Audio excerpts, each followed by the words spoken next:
एक ताज़ा उदाहरण देता हूँ। आजकल भारत में एक खराब बीमारी घुस गई है, चिकनगुनिया। लाखों लोग प्रभावित हैं। मैं 6 महीने से गांव-गांव घूम के उसका इलाज कर रहा हूँ और आपको सुनकर ताज्जुब होगा, ज़्यादा लोगों को इलाज में मैं एक ही बात बताता हूँ, तुलसी का काढ़ा पी लो, नीम की गिलोय होती है ना, उसको भी उसमें डाल लो, थोड़ा सूंठ डाल लो, थोड़ी छोटी पीपर डाल लो, बस ये 4-5 चीज़ें, और थोड़ा गुड़ डाल लो क्योंकि ये कड़वा इतना है कि पी नहीं पाओगे। इतने मात्र से 3 खुराक में बीमारी ठीक हो रही है। और जो एलोपैथी से कर रहे हैं ना, बोवेरॉन के 3-3 इंजेक्शन ठोक दो, डाइक्लोफेनेक दे दो और पैरासीटामोल भी दे दो, जो तुम्हारे पास है सब दे दो। 20-20 दिन से बिस्तर में पड़े तड़प रहे हैं, 20-20 दिन से। अभी आज मैं आया भीलवाड़ा से, और आने का देरी का कारण भी यही है कि वहाँ 1 लाख लोग चिकनगुनिया से पीड़ित हैं। वहाँ डॉक्टर आते हैं, राजीव भाई जरा बताओ ना। मैंने कहा अपना इंजेक्शन खुद क्यों नहीं ठोक लेते? कहते हमें मालूम है इसके साइड इफ़ेक्ट क्या हैं, तो पेशेंट को क्यों नहीं बताते? इतने हरामखोर हो। तुम्हें मालूम है कि इसका साइड इफ़ेक्ट क्या है? वोवेरॉन लगाएंगे तो क्या होने वाला है? मुंह में छाले हो जाएंगे, गले में छाले हो जाएंगे, अल्सर भी हो सकता है। तुम जानते हो, फिर पेशेंट को क्यों नहीं बताते? ये हरामखोरी तुम में कहाँ से आ गई? अपने को इंजेक्शन ठोकोगे नहीं, उसको ठोकते जाओ। तुम्हें मालूम नहीं है ठीक नहीं होगा, फिर पैरासीटामोल देते जाओ, डाइक्लोफेनेक देते जाओ, नोवलजिन के इंजेक्शन लगाते जाओ। और दुर्भाग्य से एलोपैथी ने ये सब नाम 20 साल पहले बैन कर दिए। वो कहते हैं डाइक्लोफेनेक खराब है, पैरासीटामोल तो और भी खराब है, नोवलजिन तो 1984 से बैन है यूरोप में और अमेरिका में। वही इंजेक्शन यहाँ ठोक रहे हैं लगातार। दुष्परिणाम है कि मरीज ठीक ही नहीं हो रहे। और मैं आपको मेरा अपना तजुर्बा बताता हूँ। आप में से कुछ विद्यार्थी होम्योपैथी के हैं। आप जानते हैं कि होम्योपैथी की बहुत सारी दवाएं आयुर्वेद से ही निकली। तुलसी है ना, उसी से ओसीमम है। ओसीमम की 3-3 खुराक देके कर्नाटक में 70,000 रोगियों को चलता कर दिया। और वो 20-20 दिन से एलोपैथी खा रहे थे, रिजल्ट नहीं आ रहा है। ओसीमम 200 की 3 खुराक सफिशिएंट, और आदमी 20 दिन से तड़प रहा है बिस्तर में, न नींद आ रही है, न चैन मिल रहा है, इतनी उल्टियां हो रही हैं, बुखार उतर नहीं रहा है, सब तकलीफ है। 3 डोज दो, खत्म कहानी। मैंने उसको फिर कुछ जरूरत ही नहीं। और फिर आज स्थिति यह है कि कर्नाटक सरकार ने हमारे ये कैंपों के रिजल्ट देखने के बाद अपने डायरेक्टर्स और जॉइंट डायरेक्टर सबको लाइन से लगा दिया, जाओ राजीव दीक्षित के पास, सीखो उससे वो क्या दे रहा है और रिजल्ट क्यों आ रहा है। हमने 70,000 पेशेंट को दवा दी, 6 मरे, और उन्होंने 1,22,000 को दी, उसमें से मुश्किल से 6 बचे। ये कर्नाटक का हाल है। कर्नाटक में चिकनगुनिया इतना बुरी तरह से फैला है, कोई गांव नहीं बचा जहां चिकनगुनिया ना हो। मेरी तो स्थिति यह है कि कार्यकर्ता कम पड़ गए, डॉक्टर कम पड़ गए। अगर मेरे पास 1,000-2,000 डॉक्टर होते तो हम कर्नाटक के उन लाखों लोगों को बचा लेते जो मर गए पिछले 6 महीने। महाराष्ट्र में भी यही है। रिजल्ट मिलते हैं उन दवाओं से, तो भरोसा क्यों नहीं करें उनके ऊपर? ओसीमम तो तुलसी में से ही बनी है भाई, और तो क्या है, डाइल्यूशन फॉर्म में है, बस इतना ही तो है। और तुलसी का काढ़ा समझ लो मदर टिंचर फॉर्म है उसका, तो काढ़ा दे दो तो समझ लो मदर टिंचर दे दिया, और पोटेंसी में दिया तो डाइल्यूट करके दिया। और आप जानते हैं कि ये आयुर्वेद का ही सिद्धांत है कि औषधि की मात्रा जितनी कम रखो, असर उतना ही अधिक है। होम्योपैथी तो इसी पे काम करती है। तो अपने विज्ञान में दम तो है, अपनी विद्या में दम तो है, बस इसका प्रचार करने की बात है। प्रचार कौन करेगा? आप करेंगे। और इसका सबसे सरल तरीका है वॉक एंड टॉक।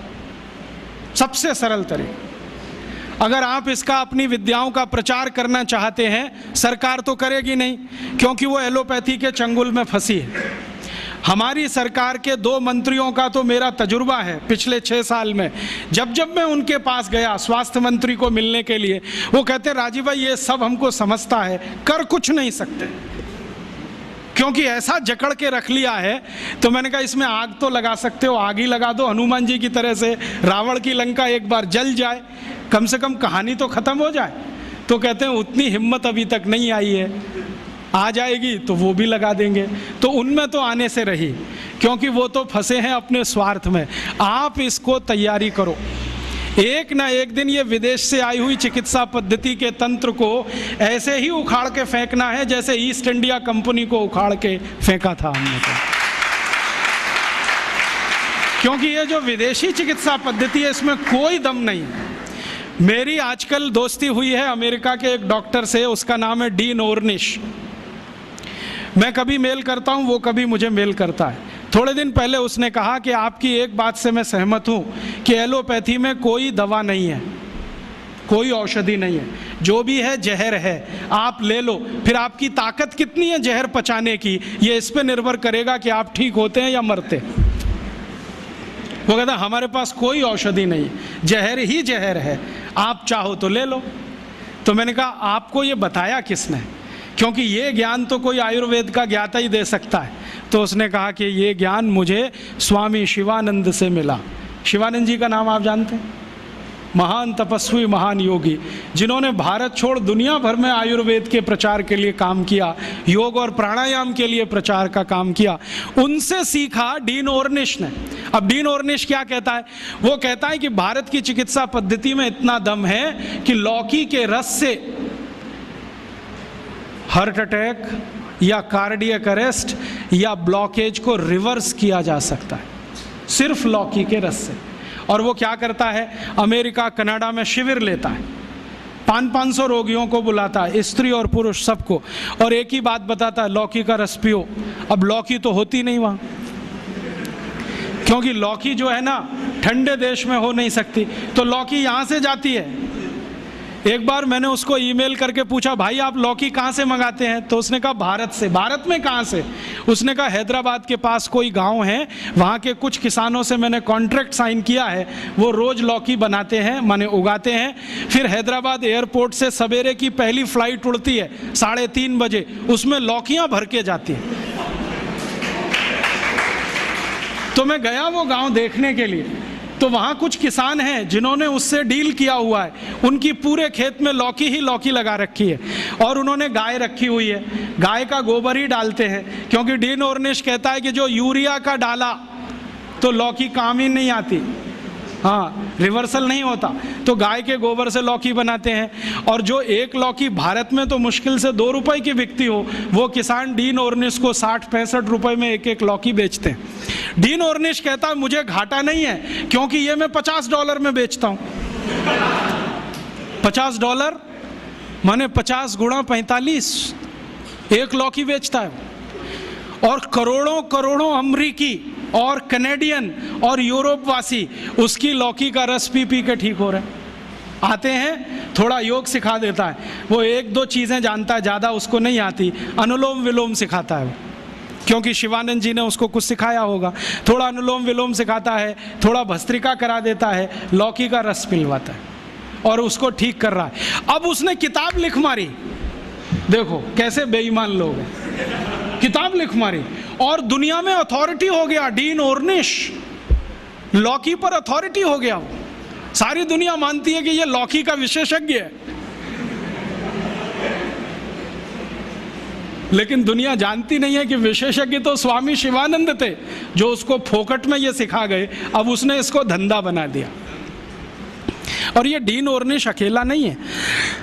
यूरोप और अमेरिका में अब बहुत डॉक्टर ऐसे हैं जो ये कहते हैं बैक टू द नेचर, हमारे पास दवा नहीं है, हमारे पास औषधि नहीं है, जो है तो प्रकृति में है, पेड़ पौधों में है, जड़ी बूटियों में है, वो वहाँ लौट रहे हैं और आने वाला समय उन्हीं का है।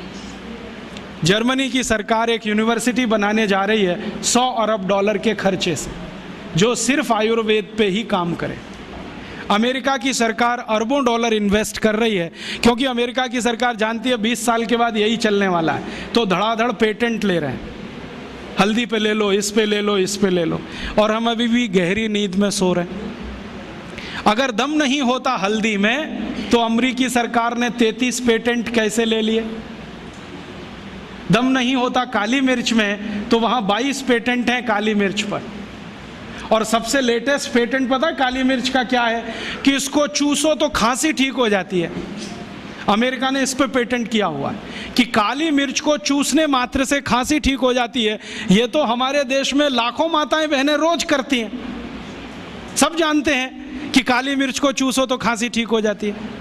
उन्होंने पेटेंट करा लिया इस पर।